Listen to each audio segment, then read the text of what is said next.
Muy bien, amigos del canal, estamos en una entrevista más con Maritza Félix, es una escritora de artículos periodísticos mexicana que trabaja en Estados Unidos, ya nos va a comentar, en Arizona, ¿verdad, Maritza? En Arizona, así es. Ajá. Muy bien. Y vamos a conocer un poco sobre su trabajo, su trayectoria como escritora y nos va a decir sobre qué temas, ¿no? Sobre qué temas escribe, qué la mueve a desarrollar estos temas y en qué lugares está trabajando actualmente. Gracias por estar con nosotros, Maritza Félix. Gracias por aceptar la invitación, por el enlace y bueno, coméntanos un poquito sobre tu trabajo, ¿no? De escritora. Adelante. Hola Roger, muy buenos días, qué placer estar contigo. Sí, fíjate, yo desde que estaba bien chiquitita, yo creo que a la mayoría de los escritores les pasa así, soñé con escribir, ¿no? O sea, yo pienso mejor con los dedos que con la cabeza, les bromeo a mis amigos siempre diciendo, porque necesito tener un papel y una pluma o un teclado ahora para poder estar como desenmarañando todo lo que traigo en la cabeza y para también entender lo que siento y lo que vivo y lo que siento y lo que vive en mi comunidad, ¿no? Empecé yo mi carrera en un periódico en Sonora, México, de donde yo soy originaria. Y ahí empecé escribiendo la nota policíaca, después empecé con espectáculos y decía, yo no estudié tanto para venir a escribir sobre ¿Qué edad chismes de empezaste? la... Empecé, bueno, así oficialmente a escribir en el 2004. Híjole, 2004. ya saca la cuenta, hace rato. Y luego, bueno, pues todos los años previos en la universidad y Claro. desde más chica empecé con mis pininos, podríamos decir, en esto, ¿no? ¿Sonora Y está al norte o al sur de Ciudad de Sonora México? está al norte del país, es Al el norte. estado que linda con Arizona en Ah, Estados Unidos, la frontera casi. sur de Estados Unidos, la norte de México.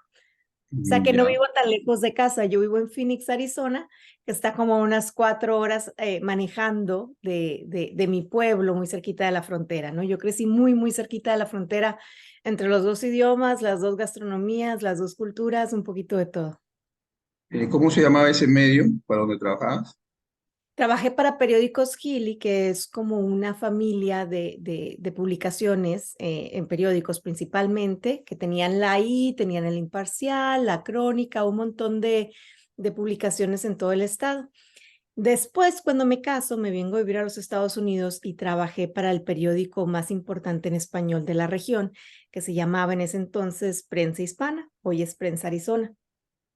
Y por ahí estuve mucho tiempo. Y cuando ya trabajé en la televisión después, ya sabes que uno le aprende un poquito de todo, ¿no? Y ya como independiente, escribo mucho para la Organización Editorial Mexicana, que son Todos los Soles, por ejemplo, en México. Escribo para Conexión Migrante, tengo mi propio medio de comunicación que se llama Conecta Arizona, acá escribo para Hispanic LA, bueno, escribo para un montón de publicaciones. Y además, siempre me ha gustado mucho colaborar con otros medios y escribir para formatos no tradicionales, que no solamente sean impresos. Entonces estoy escribiendo podcasts, estoy haciendo guiones, un poquito de todo. Podcast y guiones. Eh, a ver, por ahí vi una foto que estabas en El Mundo, a ver, Telemundo, perdón. También has estado por ahí trabajando. Sí, yo trabajé en Telemundo por 3 años y era precisamente mi trabajo en Telemundo era ser escritora y productora. Entonces también hacía mis reportajes y demás, pero yo me encargaba de checar todos los guiones, de escribir mucho de los guiones, hacer un poquito de todo y de la estructura narrativa de los noticieros principalmente. Y ahí duré 3 años. Ya después de ahí ya me hago como independiente, me hago productora de documentales, periodista freelance y empiezo a colaborar con un montón. También escribo en inglés, hay publicaciones, muchas publicaciones que me han publicado para acá, pero lo que más me gusta es obviamente pues mi idioma, ¿no? Que me siento mucho más cómoda tratando de reclamar narrativas en español. Muy bien. ¿Y actualmente en qué medio estás? Tengo mi propio medio de comunicación, sigo siendo periodista independiente, pero tengo mi propio medio de ¿No? comunicación que se llama Conecta Arizona, que es un conglomerado, podríamos decir, de plataformas. Tenemos Nuestro corazón late en WhatsApp, hacemos mucho periodismo por WhatsApp, mucho de escucha, mucho de estar siempre leyendo la retroalimentación de la comunidad a la que servimos. Tenemos página de internet, tenemos un podcast que se llama Cruzando Líneas, que son de temas migratorios, tenemos un programa de radio, tenemos un boletín, un newsletter, como se le llama por acá. Entonces tratamos de tener diferentes plataformas y formatos para llegar con nuestro mensaje a la comunidad que nosotros servimos, que es una comunidad migrante de los dos lados de la frontera, que va y viene. Bueno, es bastante bonito lo que hacemos, porque contrario a lo que es el periodismo tradicional, nosotros lo que hacemos es pararnos y platicar, dialogar con la comunidad a la que servimos. Escuchamos primero, leemos primero lo que nos tienen que decir y ya de ahí nos inspiramos para empezar a crear contenido, historias, hablar de arte, hablar de política, de educación, de economía, de todo lo que está pasando en el mundo. Es bastante rico lo que hacemos. Como escritora, ¿qué temas te mueven? ¿Qué temas te llaman? Están en tu cabeza normalmente. ¿Sobre qué escribes? Lo principal para mí es migración.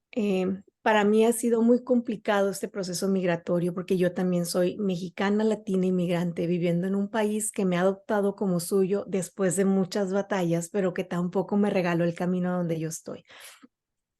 Creo que escribir sobre migración con la madurez de saberte que eres una migrante, aunque privilegiada de cualquier manera, ayuda a darle un contexto y una complejidad a las palabras que utilizamos que van más allá de una nota periodística. Migración para mí es importantísimo y algo que tengo en mi lista que hacer es escribir un día un libro de la migración legal también como una forma de esclavitud moderna, porque lo ha sido y lo he vivido y sé que represento las voces de muchísimos migrantes acá en los Estados Unidos.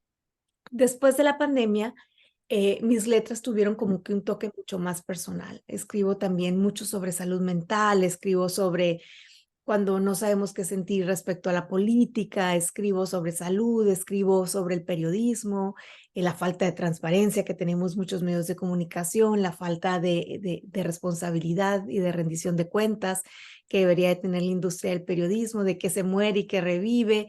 Y también he utilizado, creo que mi pluma para impulsar las causas como estas de un periodismo transparente o una mirada migratoria más comprensiva, como un poquito de activismo o de ensaltar esa lucha que estamos haciendo muchísimos de los que estamos para acá. Quizá no soy la periodista tradicional de libros, porque todavía no me he sentado a tener el tiempo a escribir. Tengo solamente mi crédito en un libro que se hicieron de textos aislados durante la pandemia, pero sí en muchísimas publicaciones. Y al ¿Cómo se llama ese final, libro? textos aislados. Textos aislados. Ya. Ajá, son ensayos cortos de diferentes personas de cómo estuvimos viviendo la pandemia, muy al principio del 2020, cuando nos aislaron, cuando tuvimos que quedarnos encerrados en casa, cuando no sabíamos qué hacer más allá que pasarte las tardes viendo Netflix y cuidando hijos que correteaban por todos lados llenos de energía, encerrados también contigo, ¿no? Em, pero es algo que tengo en mi lista que hacer, sentarme, tomarme un tiempo y poder hilar las muchas cosas que ya he venido escribiendo de alguna manera u otra en esta computadora, que algún día cuando ya se junten todas van a tener un mayor sentido, ¿no? Háblame un poquito sobre este libro que está en la imagen, Sueños Perdidos. Sueños, El cementerio de los sueños perdidos es un libro de mi colega Julio Cisneros. Él es guatemalteco, a él le tocó salir de Guatemala en una época extremadamente violencia, una migración forzada, obviamente por las guerras y el conflicto armado. Y me tocó acompañarlo a Julio a Guatemala porque estábamos trabajando en un par de historias juntos. Me pidió que le escribiera el prólogo de su libro y la fotografía de la portada también es mía porque me gusta mucho la fotografía de calle. No soy una fotógrafo profesional para nada, pero pues tengo buen ojo para la fotografía de calle y se nos da. Y es entender también, como te digo, la migración desde otra perspectiva, ¿no? Una migración forzada por la violencia, que es de la que menos hablamos y la que más sucede en la actualidad. Y me tocó ser no solamente la escritora del prólogo, sino que me tocó editar gran parte del libro con Julio antes de que se imprimiera y estoy muy orgullosa también por sus logros. Y tenemos muchos proyectos juntos, de hecho, Julio Cisneros y yo todavía en el tintero. Muy bien, muy bien. Dime, si tuvieras ya el tiempo para escribir un libro, ¿sobre qué escribirías? Lo primero que sería eso, de inmigración, que te Ya. digo, pues todavía la herida está fresca y todavía sangrante, hay que aprovecharlo, ¿no? Y después me gustaría escribir algo de ficción, algo de las complejidades de las relaciones humanas. Yo creo que durante la pandemia nos hicimos replantearnos muchos de las cosas y de creencias que teníamos en nuestra cabeza, en nuestro corazón, en nuestras plumas y de todo. Y nos recordó que se vale cuestionárnoslos todo, ¿no? Y así lo quiero hacer. Pero el primero sería sin duda un libro sobre migración, no el típico del pobrecito, cómo migramos todos, el sufrimiento, porque tendemos a romantizar la migración siendo un fenómeno tan complejo, porque no somos ni todos santos, ni todos mártires, ni todos buenos, ni todos malos, somos demasiado complejos y yo creo que reflejar eso desde la perspectiva de una migrante que te digo que reconoce sus muchos privilegios a la hora de emigrar es, es plausible, ¿no? Y también entender que a veces, aunque quieras hacer las cosas bien, tienes una factura muy alta que pagar. Por eso que muchos hemos prostituido diciendo que es el sueño americano, cuando en realidad sigue siendo solamente a veces un oasis, ¿no? En este desierto en el que yo vivo. ¿Qué opinas de Donald Trump? Bueno, pues lo que yo opine poco importa, porque aparte, aparte, pues me toca ser lo más balanceada. No te puedo decir que totalmente imparcial, ni totalmente justa, ni totalmente objetiva, porque ningún ser humano lo es. Pero yo creo que el Señor vino a patear un avispero de muchísimos votantes que tenían intenciones de closet, que tenían deseos que sacar y otros que tenían muchos miedos que tuvieron que salir a la luz eventualmente, ¿no? Entonces, independientemente de tu postura política o cuál sea tu ideología, ese señor ha marcado un antes y un después en los Estados Unidos y vuelve a la contienda en el 2024, eh, haciendo lo que sabe hacer mejor, crear incertidumbre y nadie puede apostar totalmente a favor o totalmente en contra de él, porque es un señor y un fenómeno político muy difícil de predecir, ¿no? Lo que sí sé es que cubrí muchas historias durante, y lo sigo haciendo, de hecho estoy trabajando en un reportaje sobre separaciones durante la época de cero tolerancia, que fue impulsada por la administración Trump, en donde cientos y miles más bien de vidas fueron marcadas por unas políticas migratorias sin sentido que además le daban un golpe bajo a la estructura social más importante que tenemos, el núcleo familiar y cómo esa movida, esa estrategia política en realidad está haciendo que miles de personas vivan un trauma forzado, porque si de por sí migrar ya es un fenómeno que marca a una persona, migrarlo y hacerlo con una separación familiar tan violenta, tan obligada, con tanta impotencia, pues deja mucho que decir. Y ahí también van a venir muchas historias por escribir, porque no hemos escrito, yo creo que ni una décima parte de todo lo que no se ha dicho durante ese periodo tan oscuro que se da justo antes de la pandemia, que continúa durante la pandemia y que ahora, incluso años después, 5 años después, no alcanzamos a entender la magnitud, ¿no? De esa separación familiar. Sí, muy bien, muy bien. Con el actual presidente de los Estados Unidos, ¿la cosa ha mejorado o sigue igual? ¿Cómo lo ves tú? Depende a quién le preguntes, porque habrá personas que sientan un alivio en sus bolsillos de alguna manera u otra, y habrá quienes se sientan aturdidos por los cambios que hubo, por el deshacer de lo que había hecho la antigua administración y por buscar una reelección cuando este presidente pues está avanzado en años y ha sido percibido por la mayoría de la opinión pública como un presidente muy tibio, como un presidente como que no sabe plantarse frente a los asuntos tan importantes para los estadounidenses y que no ha podido reforzar muchas de las posturas políticas que tuvo durante su campaña. El año que entra va a ser un año electoral otra vez bastante complicado, principalmente en la zona fronteriza en la que estamos nosotros, como es Arizona, porque tenemos dos elecciones presidenciales muy importantes. la de México, que estamos súper cerquita y que va a ser una elección histórica y que probablemente en ella salga la primera mujer presidenta de México. Y la segunda elección que sería es apostarle por una continuidad de lo que tenemos ahorita en la Casa Blanca, o lo más probable es regresar 4 años atrás el reloj y la posibilidad de que Donald Trump, a pesar de todos sus conflictos legales, termine siendo el abanderado republicano y que llegue a las urnas en noviembre. Entonces, va a ser un año que se va a abrir mucho la desinformación, un año en el que las teorías de conspiración renacen, en que el teléfono descompuesto vuelve a surgir en temas políticos, y un año muy complicado, ¿no? Porque la mayoría de los electores latinos en los Estados Unidos son mexicanos, y estos mexicanos se enfrentan obviamente a un parteaguas en su vida de tener que elegir en el país en el que viven y en el país del que se fueron, ¿no? La candidata que mencionas que podría ser presidenta ya de México, ¿es de tendencia de derecha, izquierda? Hay de las dos, hay dos candidatas, una por Morena y el otro por la Una Coalición, Xóchitl y Claudia. Ambas han tenido el respaldo, obviamente, de sus partidos. Una se acaba de registrar como precandidata apenas, que es cuando empieza ya oficialmente la contienda de México. Son dos, y hay el gobernador de Nueva León, es el único hombre con más posibilidades de llegar a esta contienda política por la presidencia de México.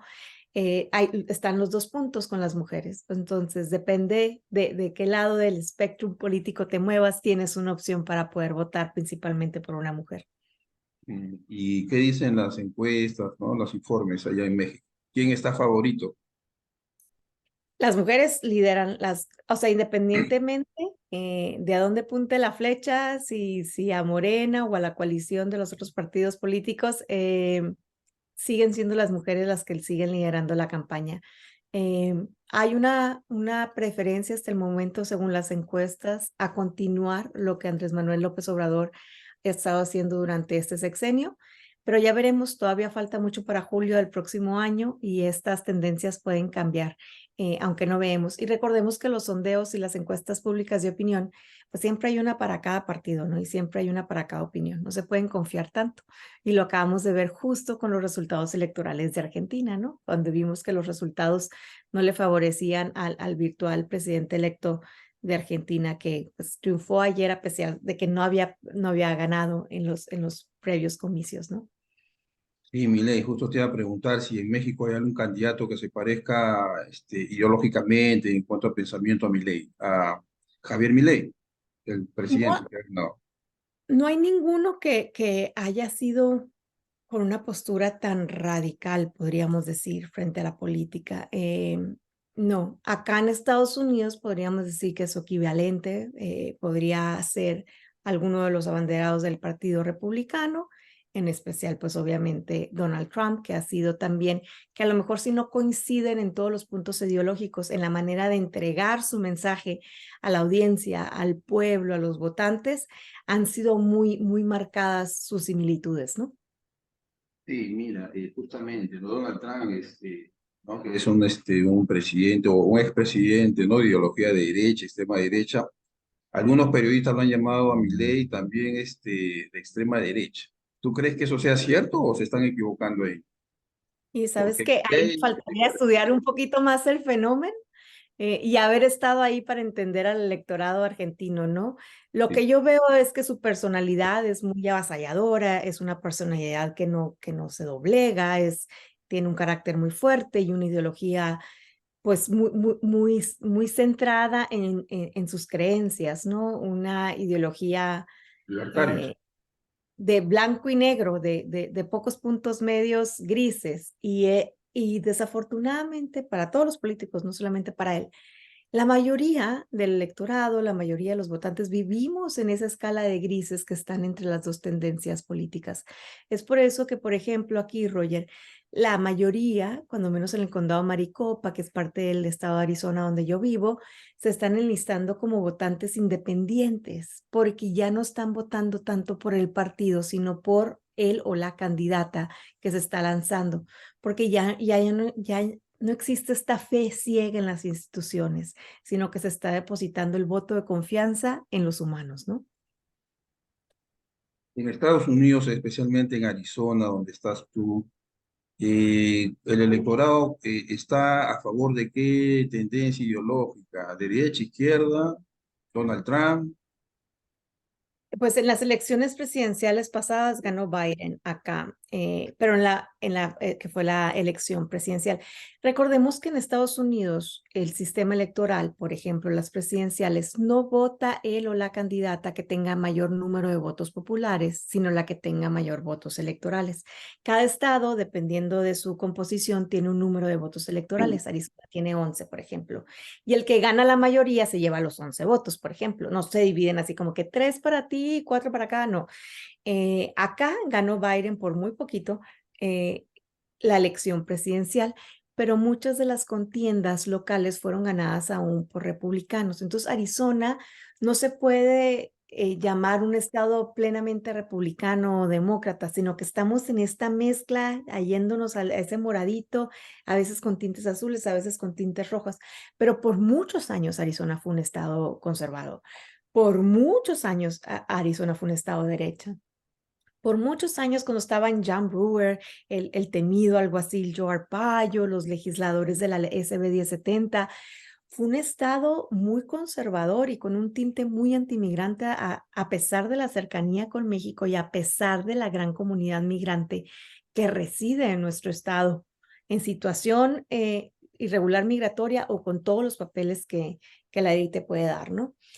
Ya veremos qué es lo que pasa en las elecciones de medio término que fueron apenas el año pasado. La gobernadora demócrata ganó, la que estaba contendiendo por la derecha, por el Partido Republicano, que tenía el patrocinio y el respaldo de Donald Trump, perdió por mucho. Y de todas formas, la imagen y la figura de Trump no ha desaparecido.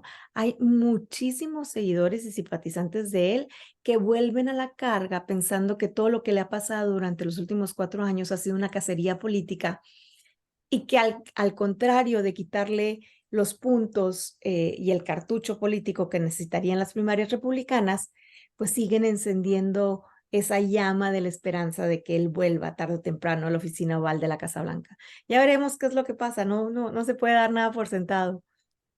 En cuanto a Donald Trump, ¿sabes si tiene algunos juicios ya sobre corrupción o hay algo ya concreto sobre eso? No, él todavía tiene bastantes batallas legales pendientes, las tiene en el tintero, ¿no? Y la Constitución de los Estados Unidos es muy laxa al decir que mientras él siga siendo enjuiciado, pero no haya sido condenado, él tiene todo el derecho de contender y convertirse en presidente de nuevo de los Estados Unidos.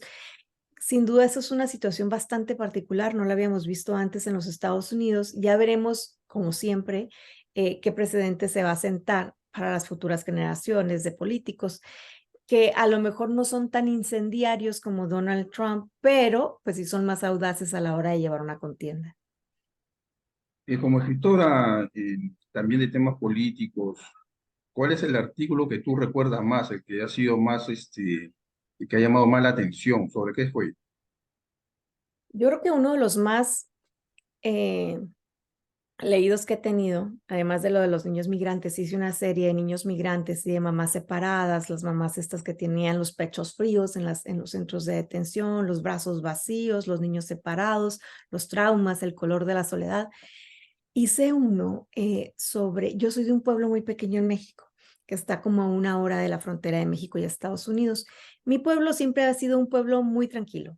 Eh, y de repente tiene estas olas de violencia muy significativas y muy marcadas, donde el crimen organizado empieza a ser bastante descarado y no se oculta y hace lo que tiene que hacer o lo que quiere hacer en público a mediodía y mi pequeño pueblo, que siempre fue tan amiguero, todos somos tíos, mis hijos dicen cada vez que vamos, todos son mis tíos aquí, yo sí, que es que casi todos somos familias, son pueblos muy pequeños, ya sabes, como en nuestros países.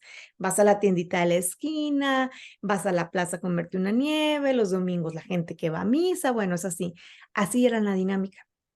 hasta que hubo un incidente muy marcado de violencia en donde murieron civiles y ahí empezó como un terror en mi pueblo y estaba silenciado por el miedo. O sea, la gente empezó a poner rejas en su casa, a dejar de salir a las 7, las taquerías estaban vacías por el miedo y porque por WhatsApp se decían, hey, no salgas, hay balacera en tal lugar, o no hay salga, los sicarios acaban de decir que aquí va a pasar. Y yo creo que ese era como que la mordaza que tenía ese miedo en mi pueblo ha sido uno de los artículos que más se ha repetido. Y otro, curiosamente, ha sido sobre las tradiciones del Día de Muertos. Como yo soy mexicana, pero soy norteña, en mi pueblo se usa ir a ponerle flores a las tumbas el Día de Muertos y comer caña de azúcar y va, es todo. No se le hacen altares a nadie, nadie le lleva la comida, nadie vela, nadie nada. Eso es una tradición muy del centro y del sur de México. Y yo la descubrí estando aquí en los Estados Unidos y ahora en familia ponemos un altar de muertos y demás. Entonces escribí algo que se tradujo al inglés y que de hecho nos ganamos un montón de premios, que se llamaba los muertos que me volvieron a México, de cómo yo cerré esa brecha que tenemos entre el norte y el sur del país en un territorio extranjero, ¿no?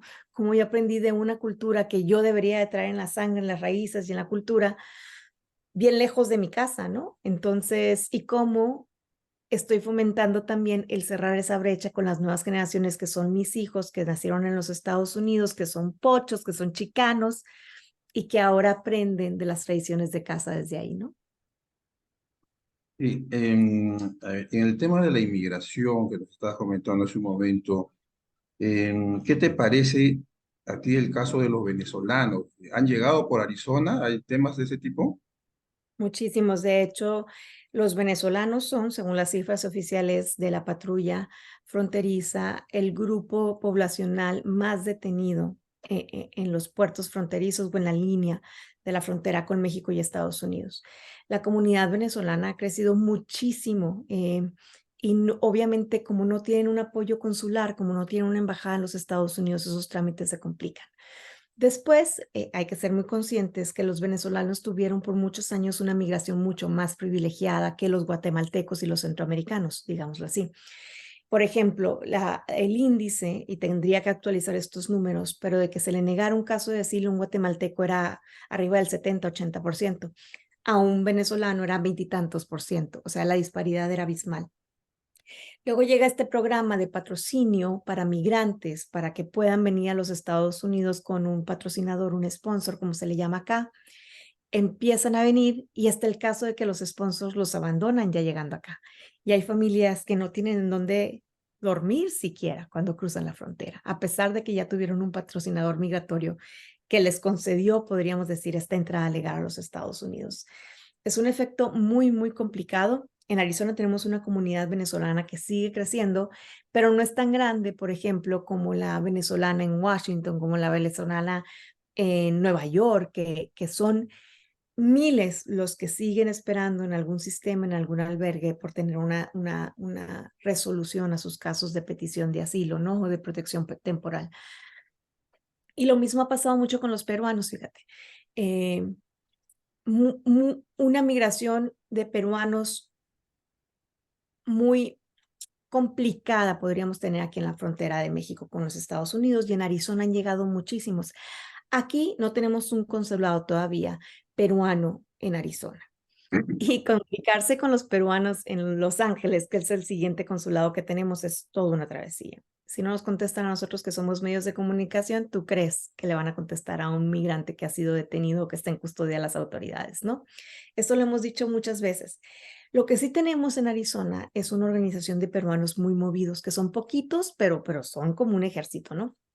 Y hay un señor en especial en el que yo confío mucho, que yo le mando los casos de migración cuando nos llegan, de que nos escriben a nuestro WhatsApp, de que tengo perdido a mi hijo en el desierto o mi hermana salió y cruzó por Yuma, Arizona y no sabemos en dónde está, cómo nos pueden ayudar. Hoy estoy cruzando y estoy en tal lugar y no tenemos acceso a nada, no hablamos el idioma, no entendemos qué está pasando, no nos podemos comunicar con el consulado.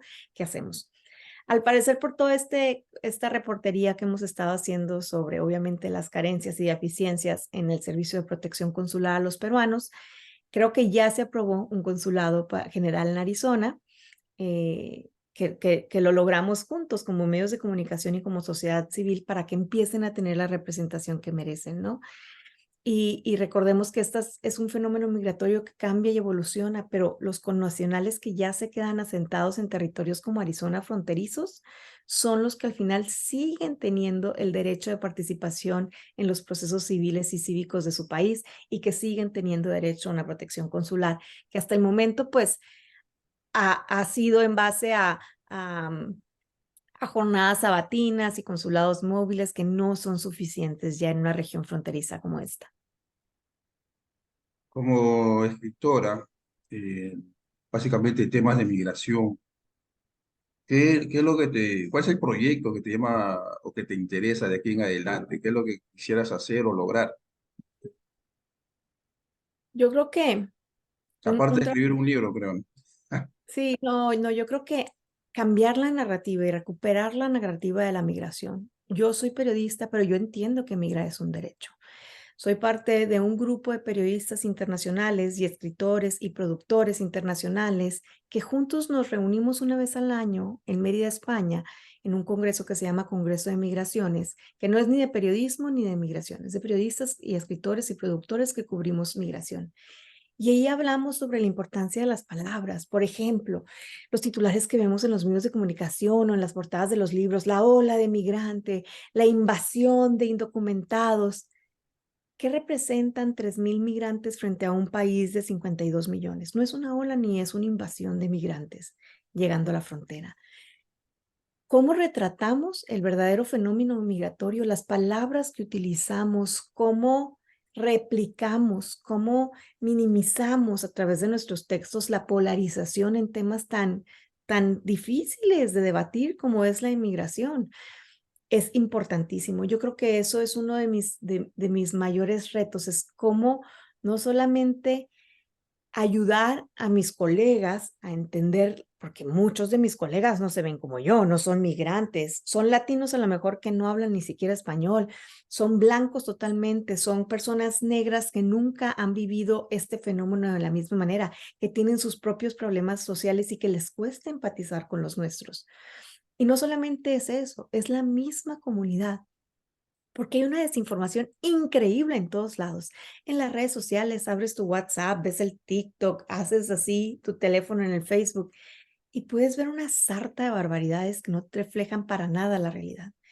Y yo creo que reclamar la narrativa de mi frontera, reclamar la narrativa de mi comunidad, reclamar la narrativa de mi migración y de la migración de tantos millones de personas más en el mundo debería de ser una misión de muchos de nosotros que con el poder de nuestra pluma o de nuestro micrófono o de nuestra cámara podemos marcar una diferencia.